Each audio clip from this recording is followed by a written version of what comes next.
Right, so we have, up to this point, we have a client-only implementation of what this might look like. And for prototyping, maybe this is enough, right? To put in front of someone to see, hey, how about this? Does this work for you? Does the interaction work for you? And to elicit some feedback from your client, right? But when you're going to start making this for real, we need to start adding some more persistence, right? So right now, if we post, right, and we have all these blog posts, if we refresh, they're all gone, right? So we need to make our application survive a refresh. And the only way that an application can survive that is that we're maintaining some kind of session, some kind of data on the server, right? So the server has a longer lifespan than our page, at least, well, until the server gets rebooted and then it's gone too. Really, we want a database, right, that can survive crashes and can survive reboots. So let's see if we can move this to the server. All right, so for that, we're going to need to create a server-side application for this, right? So let's create a little server-side application. Let's put it under here, just like we have lectures under the public directory. Everything that is under the public directory is public, like the name says. Right? Everything that's under the public directory is viewable to anybody. Right? So don't put anything here that you want to protect, or any source code that you don't want anyone to see. You can put source code also outside of the public directory, and that's exactly what we're going to do. Right? We're going to put lectures, okay? And under lectures, we're going to put evening, and in there we're going to put the server side of this application, okay? And the application, I called it here Angular, so let's also call it here Angular. So Angular, right? And the server side of this application is going to live in also a JavaScript file, which I'm also going to call Appjs. But this Appjs should not be confused with this Appjs, right? This Appjs is running on the browser. Right, it executes on the browser. This Appjs is going to execute on the server. Yes? Right? And they are fundamentally different. Right? This Appjs, right, knows about clicks and keyboards and user events and things like that. Right? This Appjs has no idea that that exists. It's running on a server. On a server that the only thing that it knows is about HTTP requests coming in from some browser. It knows that it can access the file system. It knows that it can access a database. It knows that it has unrestricted access to the network. It can connect to anybody it wants, right? Unlike this Appjs. This Appjs has no access to a database, has no access to the file system, right? Has restricted access to a network, okay? So we're going to have them work together. Yes? They're going to compensate each other, right? And they're going to work together. And the only way for these two to work with one another is through HTTP connections, right? This browser, this Appjs is running on a browser in LA, okay? This Appjs is running on a server running here in Massachusetts. So they're not even on the same machine, right? So the only way for them to talk to one another, right, is through some kind of network connection, right? In general, it'll be HTTP. Make sense? All right. Okay, so here's Appjs, and what we want to do here is use the Express library that we already used before, Server.js. There it is. We already used Server.js to declare a static service, right? So that anything that comes in, any request that comes in, it will be first interpreted as verbatim, look for this file in this path. Yes? What we want to do now is deal with data, right? Not with content, right? We want to be able, if somebody generates a post, we need to save that post somewhere. If somebody asks for the list of posts, we need to return some array of posts. Yes? So these are going to be two fundamentally different things. One is this static content, right? So any URL gets mapped to some physical file. This Appjs is going to be fundamentally different, right? It's going to respond for requests for data, okay? It's either going to be receiving data to store, or it's going to be sending back data that has been already stored. Yes? Okay? So that's what we want here, right? So first of all, let's see if we can even get a hold of this Appjs. Right? If we can make it run from within our server. Our server is down here, this server. Okay? All right, so let's see. So what we're going to do here is, let's see if we can say console and say hello from server side. Okay? And let's see if we can get a hold of that Appjs. So inside of server, what we're going to do is that we're going to try and load that file. Just like we loaded here this library, the Express library, that's what require does, right? Require loads some piece of code, right? These over here, the default is to look for libraries. The default is to look for libraries inside of node modules, right? So this Express, right, just like this, is going to go look for something in node modules that starts with Express. Right here, there's Express, right? And it loads this index.js. See this index.js? That's what it loads, right? It's a module. Somebody wrote this, right? And it created a module called Express that gets loaded, right? We're not going to go that far. We're going to create our own little module, but not quite as sophisticated. Instead, we have this little app.js, okay? We want to load it. And so we're not going to look in the default places because it's not a module, right? We haven't created a module that somebody can install. Instead, we're going to look in the local file system, right? Starting at the root, right? And then navigating down lectures, evening, Angular, and then Appjs, that one, right? So let's do that. We can say require. We're going to start at the local directory. From the current directory, we're going to start navigating down lectures. There it is. Yes? Then we're going to go down evening. And then we're going to go down Angular. And then we're going to go down Appjs. There it is. Right, we found it. The .js is optional. Right? You don't have to put it in. Okay. So let's require it. So let's see if we restart the server. If we restart the server, notice that it says here, hello from server side. See that? So yes, we were able to load that server side code, right? And what we want to put in there is the capability of listening for incoming HTTP requests, okay? So there's a couple of ways of doing it. One way is to pass the instance of app.js right here, because app.js is really the library that can easily listen in for incoming gets. This is what we did. See this? We were listening for incoming get, like hello. We want to do something similar. We're going to want to do something like, you know, give me the posts, right? And what do we want to respond with? An array of JSON objects, right? That are going to be rendered on the Angular side, right? We want to do something like that. And how do we do that? We need app. We need app to do that. Right? So we can pass app. We can pass app right here. That means that this somehow needs to be some function that can take an argument of app. Right? So let's do that. So this could be, let's declare this as a function instead, so we can take an argument. So really we want to wrap this around a function app that we want to pass around. Okay, function, my module, and then I want to pass an argument app to it. Yes. Okay. But if I run this, if I rerun this, notice that that function is not really doing anything, right?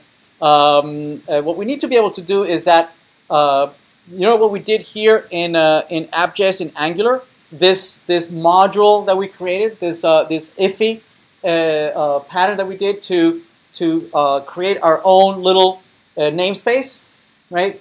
In Node.js, we don't need to do that. We don't need to do that, right? In Node.js, each file right, is its own namespace, right, that does not litter the global namespace. Anything you declare in this file is not exported outside of this file, right? So any variables, any function you declare here are scoped, are file scoped, okay? So from out here, from our server, there's no way that I can call into or use anything in that file. Well, that's useless, right? I want to be able to use something from there, right? So Node.js allows a mechanism for us to export certain things from our module, meaning most everything is private, but these couple of things are public, right? You can use these things, but not these other things, okay? The mechanism is the following, right? Node.js provides a variable called module, right, that allows you to declare what you want to export, right? To declare your own little module and say, hey, this is what I want to export outside of this module. Everything else will be private. Nobody can see. So we want to export this function. You can say export equal and then the function. Okay, right? So now this require is going to return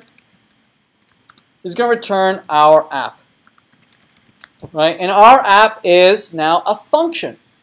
That is a function that we could call and pass it our app. Okay, this is exactly what they did here. See that? This is exactly what Express did. Express returns a function which we then call, which then instantiates an instance, which we then has its own API.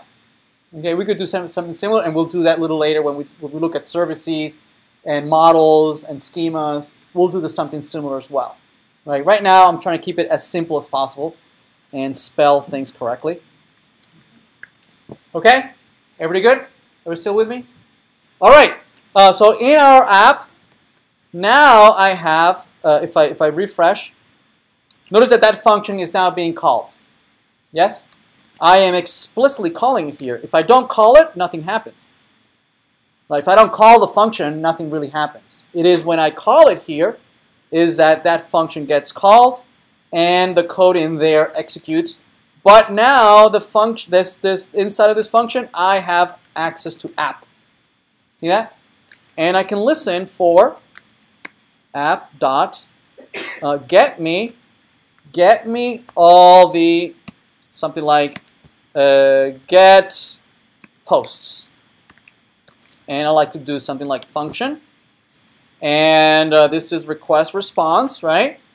And then here I might declare the posts to be maybe an array of objects that has a title post 1 and body 1, 2, 3, and let's create a couple of these. And this would be a couple of these, right? And then we can maybe send back, respond to the client, send back a JSON object with these arrays, posts. Okay? Very good. So if we run this, right,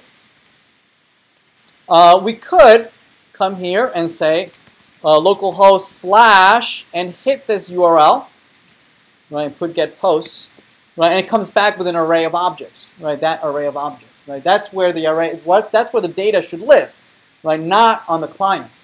The client should be dumb, right, its only purpose is to display content, right, its only purpose is to format it, have the data, right, and receive events, right, handle those events, whatever events it could handle locally, handles locally, but whatever needs to be stored, right, and made permanent and committed needs to go out to the data, to the server, right? You should never rely on data that is only on the client, right?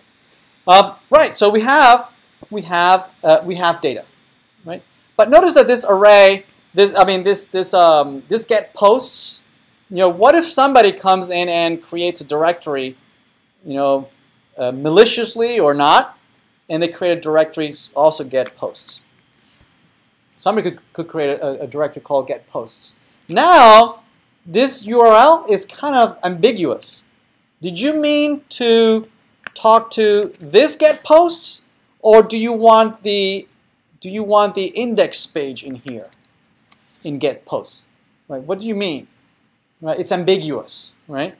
And here, notice that it preferred, right, the file system, right? And the reason is that in the server, this static is declared before our app, right? So the route gets declared, right, and that's what is handled, okay? So it first looks for anything that is public. If it doesn't match, then it'll fall back on any other routes that are declared. Yes? So to avoid any of these inconsistencies or incongruencies, whether we don't know what do you really mean, right? Oh, actually, let me cancel. We use a convention.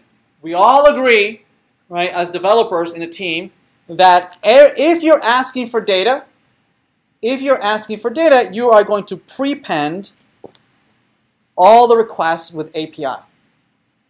Right? If it's not prepended with an API, it's meant to be mapped to some static content under the public directory. Right? Everybody okay? Right? So that means that if I restart the server, right, and I go back here, right, I would need to do API/get posts, and I get back my data. Everybody okay? All right. All right. Also, we're going to adopt an additional nomenclature, right, which is the RESTful API nomenclature, right, is that these URLs can't be just anything you want, all right, and you will be graded for this, right? So understand what the RESTful API is, okay? You can't just choose anything you want for these URLs. Well, obviously you can, but if you follow a RESTful syntax, these URLs have a very well-defined syntax, okay? If your entity is a post, then it should be the name of the entity that you're asking for, okay? There is still a debate on whether this should be singular or plural. I prefer singular, right? Just because, at least in the English language, not all words follows pluralization the same way. And it's just in the pain having to remember how you pluralize certain things but not others. So that's also a very common thing that when you declare classes, right? You typically declare singular, right? Also when you declare a table, you typically declare something that is singular, right? So whenever you're thinking about an entity, a singular name is best. Everybody good? Right? Also, if you're not asking for any particular post, here we're not asking for any particular post, right? We're asking for all of them, right? Then it's just /posts, and that's it. Right? If you're asking for a particular post, post number 321, right? Then it will be followed by some ID. By some ID. Okay? But this one is returning all the posts. Right? So this is read as find all posts. Right? Everybody okay? Right? Actually, a better implementation would be to put this whole thing, this whole function. Right? I find this really hard to read. Right? You have nested functions inside of a function that is calling it. Right? That's a very common thing to do in JavaScript. I think it's terrible.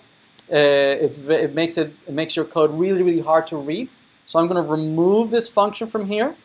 I'm going to declare it outside. Give it a proper name. Okay, and declare it right there. Yes? Everybody okay?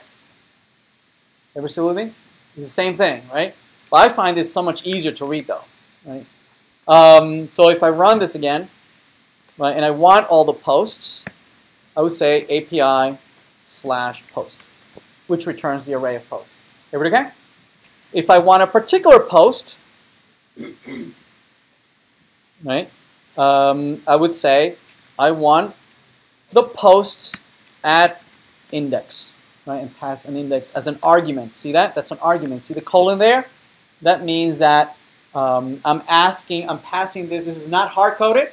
It will be matched whenever you pass in the argument, right? So this is find not all posts. This would be find post by index, right? And you could have many finder methods, right? Find the post between a certain date. Find the post by a particular user. Find the post with most likes. Whatever. You can create your own finder methods. Yes? So find post by index could be implemented down here. Oops, function. And we have the request and response. Okay? And we would iterate over this post. Obviously, this variable should be located not here, but maybe out here. Right now, these posts here is our model. Right? It's a very simple model. Right? It'll get more sophisticated as we go on. So this JSON post just returns this array. Find post by index basically is going to respond what? Posts, right? Posts, sub, and we need an index. Right? Where is the index? It's right here. It's this index. So to get a hold of this, right? This URL is coming from the request, right? From the browser. So somehow it should be right here in this request object. Okay, so everything that comes from the client is in that request object. Okay, and so it's somewhere in here request. Actually, let's parse it out. Var index. It's in the request. It's in the params, right? In the parameters, and then that's a map that has the name of whatever parameter you have in there, because you could have more than one parameter, right? You can have other parameters, a whole bunch of parameters here, right? Yes, that you can pass, and each one would be named, and you can retrieve them by name right here. Where? Yeah, these are slashes. Yeah, exactly. Yeah, and these are referred to as path parameters because they're embedded in the path. Okay, there are others like query parameters that are embedded at the end of a question mark, but we'll see that a little later. Okay. Okay, just the index. All right, so we have the index, and we're going to use it as an index into our posts array. Yes. Let's restart this. Let's restart. Let's go back. We still have all our posts, or we have post number 1. Actually, that's post number 2. Post number 1 is 0, index 0. There it is, right? Or post number 5. Oh, maybe we don't have that many. 3.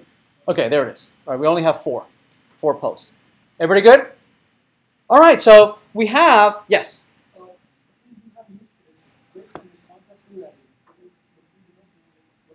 I'm sorry?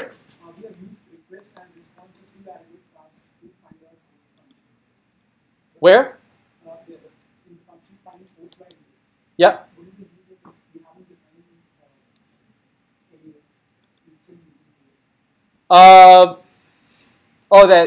So these are being passed by Express, right? So what Express does is that it intercepts all incoming requests, right? It parses all the text because it's just basically plain old text, right?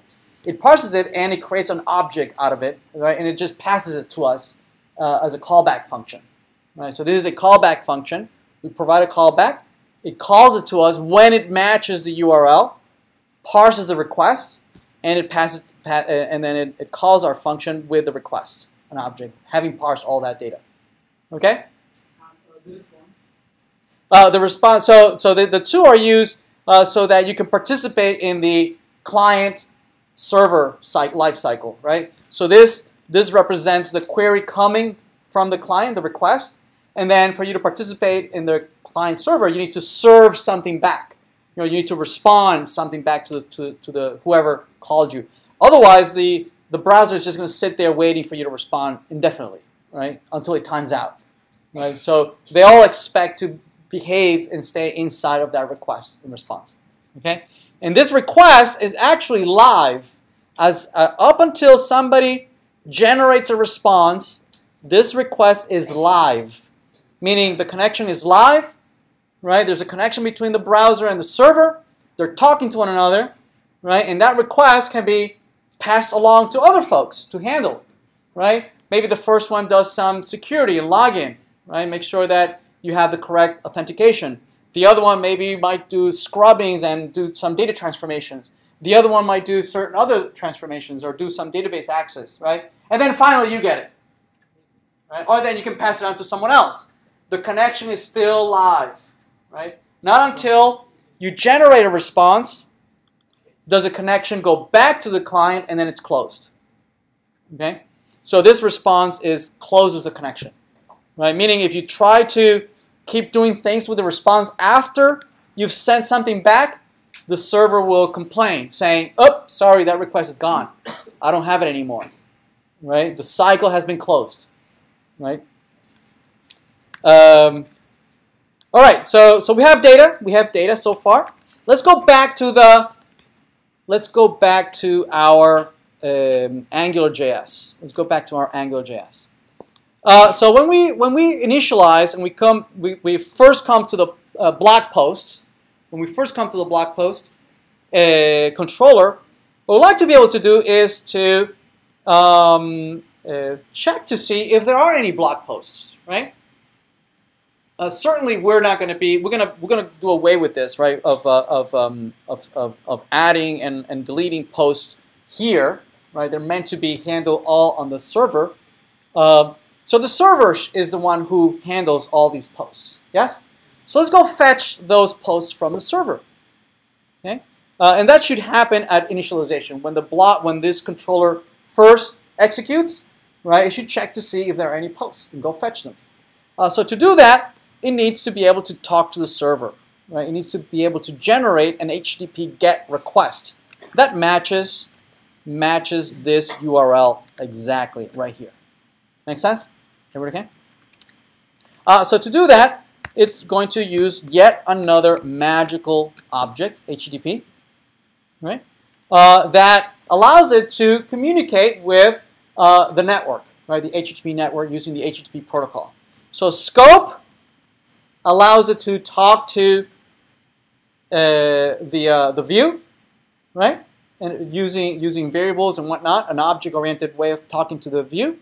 HTTP allows it to communicate and interact with web services that are out there. And you can talk to pretty much anybody. Well, most anybody. You can certainly talk back to your parent, right, from where you came from, right? The browser will not stop you. The browser, when it downloads the scripts, it checks to see where they were downloaded from, right? And it knows that this was downloaded from localhost.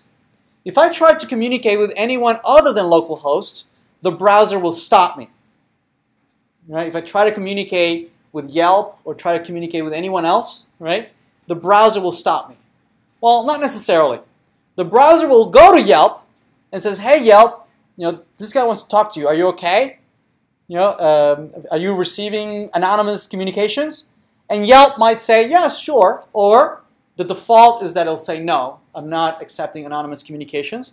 And the browser will stop you and say, "No, you're trying to do cross-domain scripting. You're trying to do cross-domain communication, and that is not allowed." Right? This is a security measure that has been around for decades, right? And it was very, very relevant early on. Today it has become less and less relevant. Most APIs today are moving towards allowing communication, unrestricted communication from anonymous source, right? And we'll talk about that a little later. Some are still don't allow communication, and we need to do certain things about it. There's some ways to get around that. Some formal hacks. I don't know. Is that an oxymoron? There's some formal accepted ways to get around that. Accepted ways to get around something. Okay. But right now we're only just going to talk back to our server, which is okay. The browser's not going to complain, right? But because it knows it downloaded from localhost. Yes. All right. So let's do that. Let's go and do generate a get. Let's generate a get. And where do we want to go? We want to go to API/post. Right, and that's going to make a communication connection to the server. Let's play around with it. Let's go back to here, right, and let's look at the network. Let's clear that, and let's refresh this. Let's refresh that, and notice what happened here. Notice that the last call, see that last call? That is the call that went out to the server when and fetched that array of posts. See that? So the server is sending us data. We just need to feed it somehow into our Angular application. Okay. So this introduces a challenge, right? The challenge is that the browser is running on one machine across the world, and the server is running across another machine in another world. Well, obviously they're both running on my machine right now, right? But in the real life, right, the browser would live I don't know where, right? And the server would live in Heroku somewhere. Yes? Okay, in real life. So this is cross-process communication, right? You have two processes, two machines talking to one another through a network. And typically, communication has latency, right? Right now, there's no latency. Everything's running on my same machine. And so typically, this call right here might take a few milliseconds or even seconds or forever, right? We don't know, right? Some other server, it might just crash.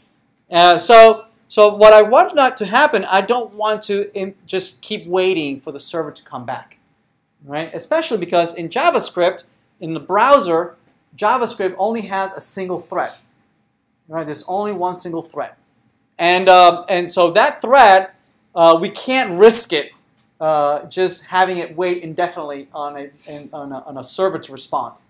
Okay, so typically what happens is that these communications we really want it to be asynchronous, right? We want the thread to come in here, start that request, okay, and not wait for it. Right, just keep going because it's got a lot of other important things to do, such as show cats and animations and colors and images and bother you with lots of ads and stuff. Right, it's got really, really important things to do, that thread. All right, so this is going to be an asynchronous call, but we need to receive that asynchronous response from the server. So this is by default. This is an asynchronous call. The thread does not wait. So you might say, well, how is it that a single thread does not wait, right? Well, who handles this, right? If that one single thread can't do more than one thing. Well, what this is really happening is that it's using an underlying technology called AJAX, right? Which is asynchronous JavaScript XML communication. That is not really the JavaScript who's doing it, is the browser who's doing it. The browser has no problem with doing lots and lots of network communications. Right, the browser does this all the time, right? When it starts downloading your files, all your links, all your images, any references to any resources, the browser starts downloading them all at the same time, okay? And then as it gets all the images, right, it starts filling in and painting the page. So the browser has no problem on having lots and lots of requests at the same time, right? But our single thread can't do that. So what this does is that the AJAX protocol is that it's a way for JavaScript to ask the browser, hey browser, you handle this request. Go fetch this for me, please. Yes? I'm going to go do something else. Right? When you get a response from that server, notify me. let me know. Okay, interrupt me. Whatever whatever I'm so busy doing, interrupt me and then give me the response that came back from the server. Make sense? Okay. All right. So there is a mechanism to do that. This get, right, returns an object. This get returns an object. That object has a method on it called success. Right. So this does not return that nice array of objects. You know, it'd be nice if we could do this, right? If we could do something like scope post is equal to that, right? That'd be great, yeah, right. But this is our single thread mind working here. There's one single thread. I am going to wait for this get to go. It'll come back with something and it'll give me back a result, right? That's our von Neumann single thread way of thinking, right? And that's how we've learned how to program, right? We've always been taught that code executes from top to bottom, from left to right, all right? And there's no skip. If you go into a function, the function executes, and then it comes back, and then it continues. That's the way we learned how to program. So multiple thread programming is a little more challenging, right? And the way it works is that we are going to be given an object that has a function that will allow us to declare a callback function. Meaning, we're going to register this function. So this success allows us to register a function which at some point later, when the response comes back a few milliseconds from now, or a few minutes from now, or never, okay, we'll call this function, right? And it will give us our response back. Right? That's a response coming from the server. Make sense? All right? And we can print it out. We can say console log response. So if so, notice in our console we hadn't rendered anything, right? But if I rerun this, it fails. What?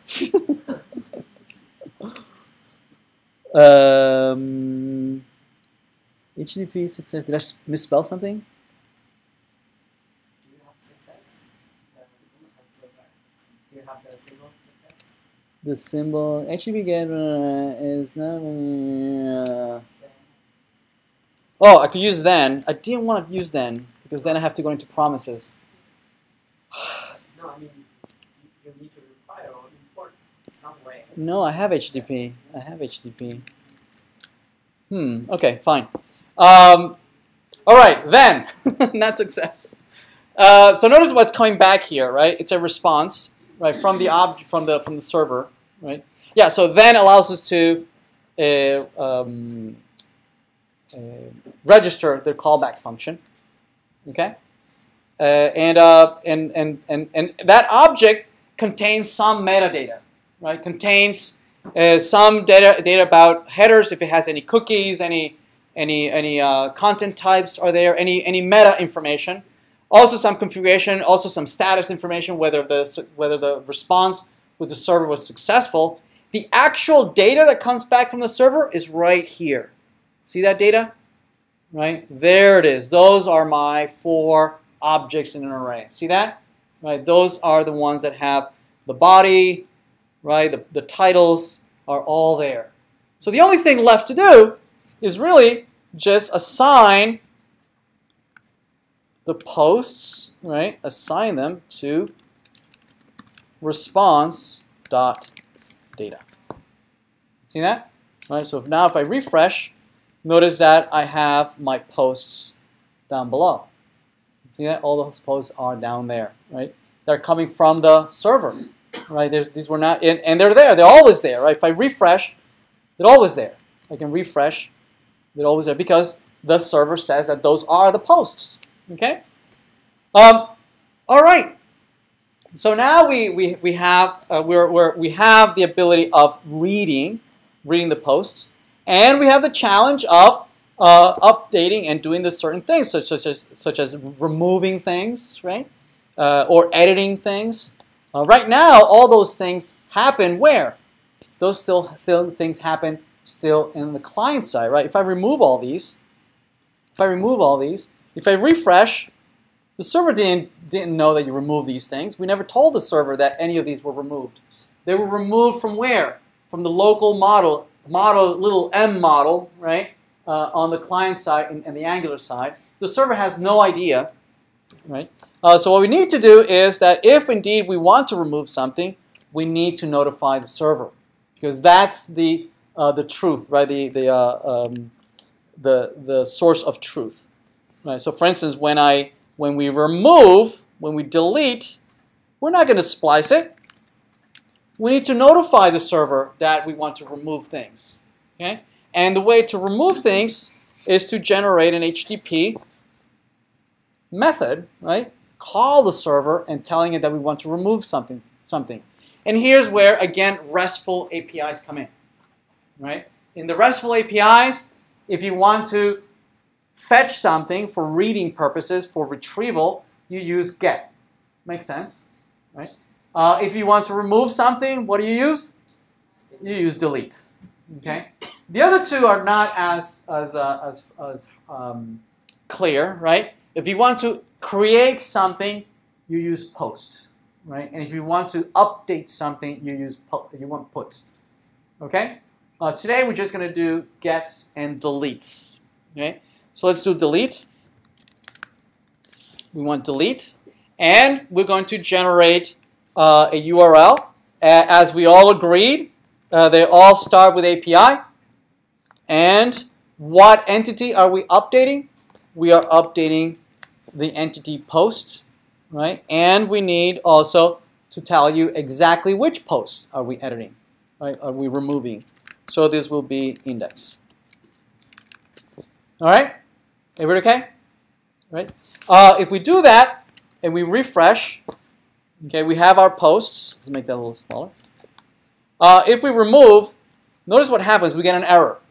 We get an error saying that in the network, right, if we look at the network, notice that it's red, right? It says that you try to access this. There is no delete.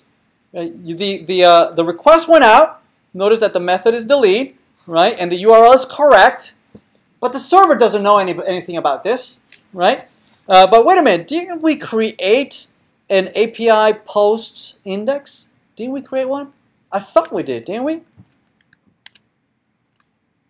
Did we create it right here? Oh, but it's a get, right? See that? It's a get, right?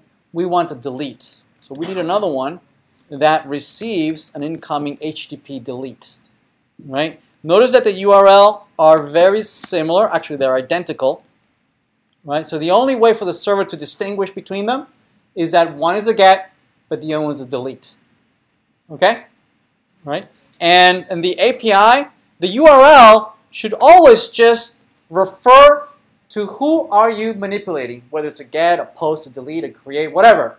Who are you referring to? Right? Are you getting this particular post? Are you deleting this particular post? Are you updating this particular post? Right? If we want to update, there would be a put, not pit, a put, right? That particular post. Make sense? Right? And there would be, and this would be delete post by index, and this is the update post by index. Okay? Everybody okay? All right. And these functions don't exist, so let's create it. So function delete and function update. Okay, both of them receiving a request and response. So what should the delete post do? The delete post should do basically what we were doing in the client, no? And it was this exactly, right? Post.splice right there. So we're moving this data, this business logic, back, further into the stack, okay, where it belongs, right? Right now, the data model right now the data model, we have it on the server, but really the data model should live on the database. But we'll get to that a little later. All right. So we're putting things as we go. We're dropping things as we go. Right. We say, okay, controllers and views. Okay, we're going to leave it there in the Angular. Let's move back some of the data model and the event handler, and then we're going to move back some stuff that deals with the model and the schemas and the relationships. Right. So the delete is going to do what it needs to do. Here's the post splice. We need the index, and the index is from the parameter. So let's go fetch that. So the index is from the request params dot index. Notice I'm using a different syntax here for retrieving the index. See that? Right over here, I use the square brackets. See that? Over here, I'm using the dot index, the dot notation. Okay. JavaScript seamlessly treats objects and maps the same way. A map can be treated as an object can be treated as a map, right? So an object can be just thought of as just a map of attributes, right? Of properties that have values, right? Or tuples of name values and name value pairs, right? So it can use either the dot notation or the square bracket notation, either one. This notation is more powerful, right? Because it's a string. See that? It's a string. Strings can be calculated on the fly. I can calculate this string on the fly. That gives me, tremendous power to have, data structures that are, whatever I want them to be on the fly, right? This is more restrictive. I can't put a variable here, right? Anyway, but this looks pretty, looks prettier, I think. All right, so that's going to remove it. It's going to remove it. But we need to send back kind of like a response saying, yeah, we did it. It's good, right? So we could do two things. We could send back a status saying 200 and OK. Yes, we were able to remove it. Okay. If we do that, let's see. If we remove it, notice the network here. Let me clear that. If I do delete, notice that it did not complain. It didn't complain, but my user interface was not updated. Let me remove another one. Let me remove this one. Notice I removed number 1. Okay. Notice that my UI hasn't been updated, right? Only if I refresh will I know that the first one and the second one are gone. Okay. Because they were actually removed from the server, right? It's just that I never knew about it. The client never knew about it. So how would we synchronize all this? There's a couple ways, right? One way, a lazy way, right? One lazy way of doing it would be to just send back the posts, right? Send back the posts right here, okay? Meaning that on the delete side, we could do again a then, right? Function, and this would be a response, and this would be a scope dot posts, right, equal response dot data, right? Same thing we did earlier, right? So if we restart the server, okay, and we refresh, we get back our data, right? We get back our data, and if we remove, right? Notice that indeed is being removed. Right? They're being removed from the server and from the client. See that? Okay. And notice that the data, the page is being modified, is being updated, is being read, but we're never leaving the page. Right? That is the signature feature of a single page application. Right? That we are modifying things, we're updating, adding, removing. Things are happening dynamically, but we're never leaving the page. Okay, it's always that one single index page. Well, actually, we don't even have the index page here, right? Okay, so that's the signature feature of a single page application. Obviously, there might be more pages that we might want to navigate. Perhaps if we post a blog, maybe we want to navigate to another page, do a blog post, and then come back and see the new post, right? But even that, of navigating, in quotes, to another page, that too will be dynamic, right? it'll look as if we navigate to another page. So the functionality, we'll need to provide that same functionality, but without actually never leaving index page. Okay, so we want to be able to provide that functionality of routing, right, of navigation, but staying with the same mantra of never leaving that index page. And we'll do that a little later. Right? So yeah, so now we can remove and update. Another way of doing it is to instead of returning the posts, is returning 200, because really the deletes the only concern for the delete should be to just delete, right? It should not be concerned with having to return the rest of the data, right? So it should just return, yeah, it was successful, right? If you really want the data, right, you need to come fetch it again, right? Come fetch it. Obviously, this would mean that we might start to need some caching mechanisms, right, where we don't want to have to go fetch data and make it very expensive to go fetch all this data, right? So now, instead of deleting the post and receiving the data here, right, we're not getting the data back here, right? We are getting this then, right? We are going to be called with whatever we put in here, right? So what we could do, well, a nice thing would be to encapsulate the behavior of retrieving things from the server. Right? We saw that we are already doing it where? We're already doing it here, right? And we are again going to do it here, right? So we could encapsulate that kind of thing, right? We can say encapsulate, and if call the following function, find blog posts. Okay, and encapsulate that behavior in here. So let's call this. So this here, this get over here, let's encapsulate that as well in a function that can be reused. Okay, and the very first thing that we want to do is call find blog posts, right? So that's another thing I'm going to ask you to do in your homework and your projects, is to declare an explicit init function where any logic that needs to happen at initialization, right, it's very well defined that I'm going to put it in the init function, right?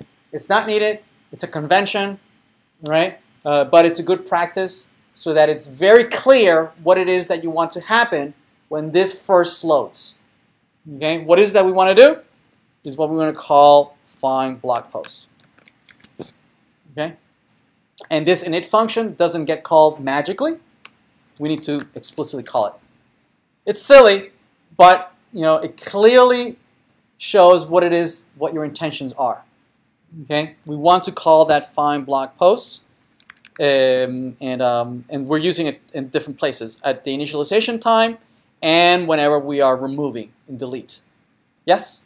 So let's refresh, and there it is, the very first time, and they're gone. Why are they gone? Oh, because we did remove it and the server is still running. Let's restart the server. Let's restart the server. There they are. And when we remove something, Indeed is fetching it again and re-rendering. Everybody good? Okay. All right. I think I'm going to leave it here. Any questions?